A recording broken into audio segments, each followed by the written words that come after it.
Kevin Rudd, welcome to 7:30. Good to be with you. President Xi issued an unusually strong rebuke of the US and its allies this week. What did you make of the speech?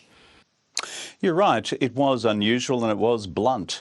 In fact, I've been struggling for the last 24 hours to find a time when a Chinese paramount leader has attacked the United States by name. I think you have to go back probably to the 90s. So this is unusual. Why did he do it? In terms of his description of a strategy of containment and encirclement and pressure on China by the United States organising its allies. That's the paraphrase of what he said. I think part of the explanation lies in him explaining to a Chinese domestic audience that the difficulties they've been through over the last several years, particularly in the economy and other pressures on China's growth, have been partly brought about by this set of external pressures, because there's been a lot of pressure on the Chinese economy domestically. But it does also, Sarah, signal a hardening of China's overall strategic posture towards the United States. So, therefore, does Australia's military alliance with the US make us a target of China if this containment that President Xi referred to does turn to conflict? Well, I think the bottom line is, if you look carefully at China's own nuclear doctrine, for example, it is quite explicitly a doctrine of non-first use. And there's nothing in Australia's defence posture which in any way contemplates the use of weapons of mass destruction against the People's Republic of China. We don't have that capability, nor are those capabilities deployed in Australia. So I don't think that's valid. But given that language about the US, containment, encirclement and suppression, does the AUKUS deal, tying us as it does more closely to the US, make us more of a target? That's certainly not my judgment, and the Chinese take their own nuclear doctrine seriously. I've had multiple discussions with Chinese officials on this subject over many, many years. I think the other thing to point out, though, in terms of the broader AUKUS context is this. China itself, right now, is building the world's largest navy. There are something like 340 surface and subsurface combatants.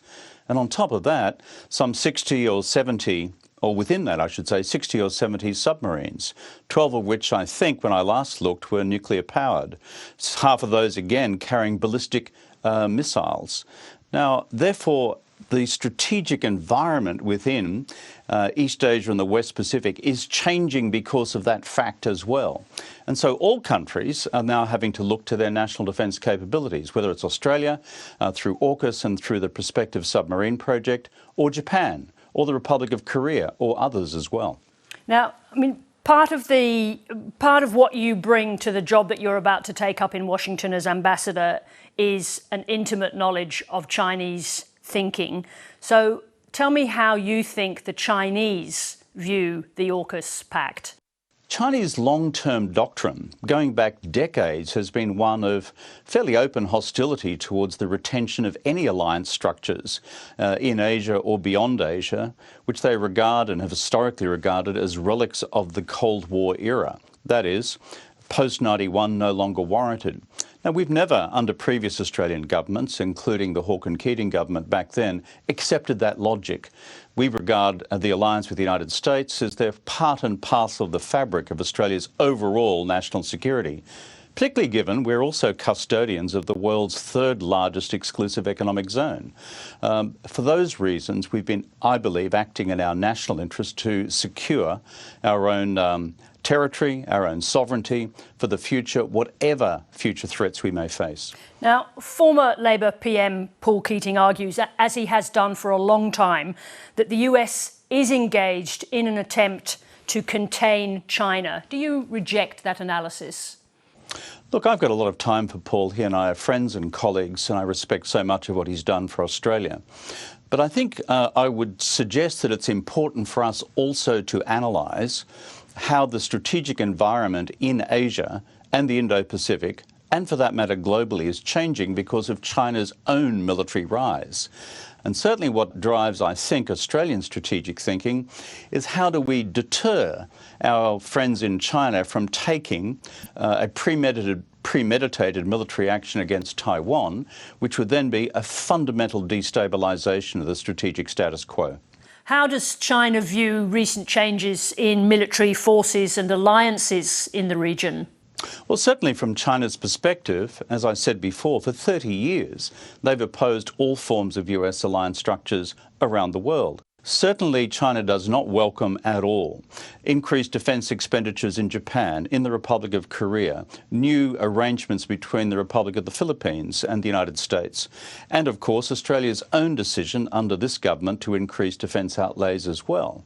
And for those reasons, there's going to be a reaction from Beijing. But the fact that China reacts of itself does not mean that the actions we've taken to sustain our own national security are invalid. As I said, China now owns the world's largest navy. It is bigger than that of the United States.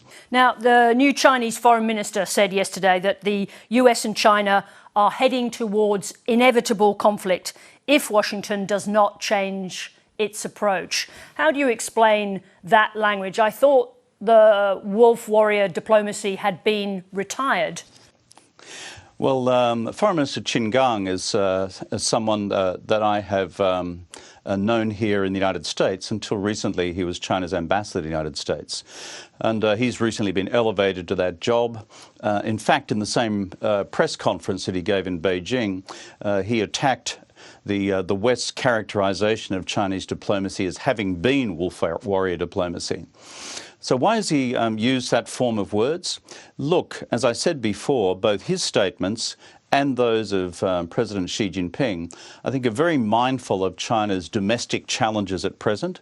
The fact that economic growth has been very slow during 2022, that there has been a whole lot of domestic political reaction to COVID pressures as well. And so these statements need to be understood in China's domestic political context as well. At the same time, it is unusual for a foreign minister of the People's Republic of China to point to the possible inevitability of conflict with the United States. The truth is, Sarah, the overall state of the US-China relationship is in bad strategic repair.